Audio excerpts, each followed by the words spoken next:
He stepped out of the store, smiling down at the bag he now carried in his hand. The antiquarian had been quite odd about the whole experience, asking him multiple times if he was sure this was what he wanted. It seemed a little absurd to him, but the man was quite weird in his appearance and behavior, so he decided there was something wrong about the man, and not the object he had purchased. He had always been into purchasing antiques, mostly for decorating his own home, but sometimes for gifting to friends and family.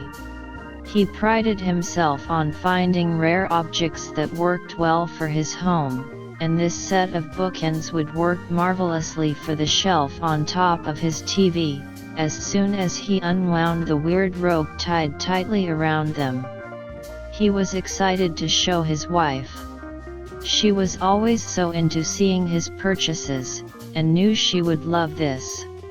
This was his first time ever seeing this antique store. He didn't frequent the area very often, but had to drive an hour away from home for a doctor's appointment, and couldn't help but shop around.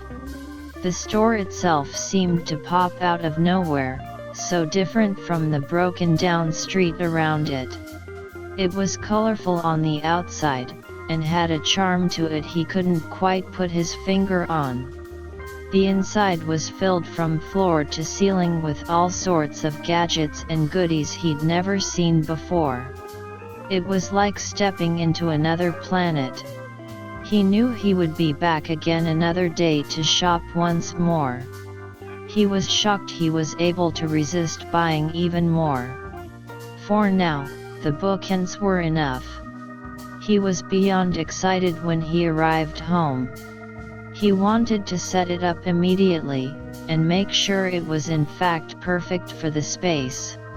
He tried fishing it out of the bag, but stopped when he realized there was a piece of paper inside, which he hadn't noticed the seller put in when he was purchasing the item. He pulled it out, and saw a thicker piece of paper with printed words on both sides. The top read "Quick Start Guide" in a papyrus font, and he chuckled to himself at once. It was a set of bookends. Why would it need a quick start guide? He set the bag on the table, and sat on the couch to read the piece of paper. The text itself was pretty ominous, and read, "The two parts don't like to stay close, that's why they are tied together. Keep them this way for your own safety." He burst out laughing. This must have been a way for the antiquarian to add some humor to his goods. He wondered if he also had funny jokes about the other things he sold. It definitely added to the mystique of him asking multiple times about whether or not he really wanted to purchase the product. He set the piece of paper down and finally pulled out the bookends. It was a set of black obsidian blocks, perfectly shaped so that the curves of both sides would fit together. Half of the blocks were made out of a thick maple, and it was clear the maker of the bookends was quite skilled in his craft, as he was able to match the curve of the wood perfectly to the obsidian itself. There was a thick piece of coarse rope wrapped around it, which in his opinion really ruined the smooth curving of the pieces.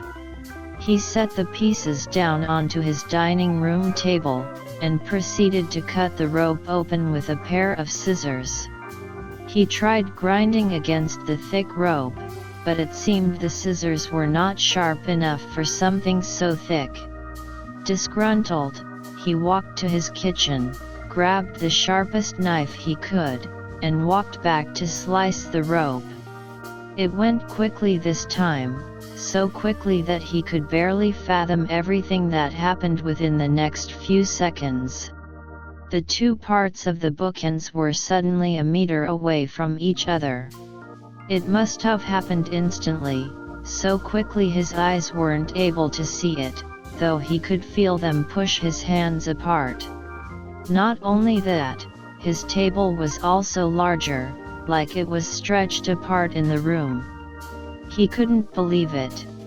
He blinked a few times, trying to make sure he wasn't imagining things.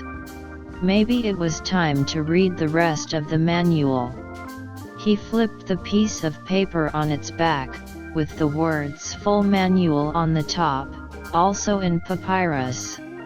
If not tied together, the two parts will try to increase their distance from each other by stretching the very fabric of space. The first stretch will be small, but the second will be brutal, a distance so large that space itself will not be able to contain it. He dropped the guide, shaking a little. But it was too late. The two pieces had already moved even further from one another. He could only see one end of the sculpture now. It was on the table, sitting inconspicuously, like it wasn't some sort of magical artifact. The table itself stretched so far he couldn't see the end of it. He didn't even know if there was an end. In fact, he couldn't see the other end of the room he was in. He knew at once he should have listened to the salesman. He didn't know if he would be able to get out of the room. The door itself was nowhere to be found. He would have to drive right back to the antique store and give the owner a piece of his mind. And maybe see if they had other magical artifacts that he could play with. Well, his wife had always complained about their dining room table being too small for hosting Thanksgivings. At least they would have enough space now.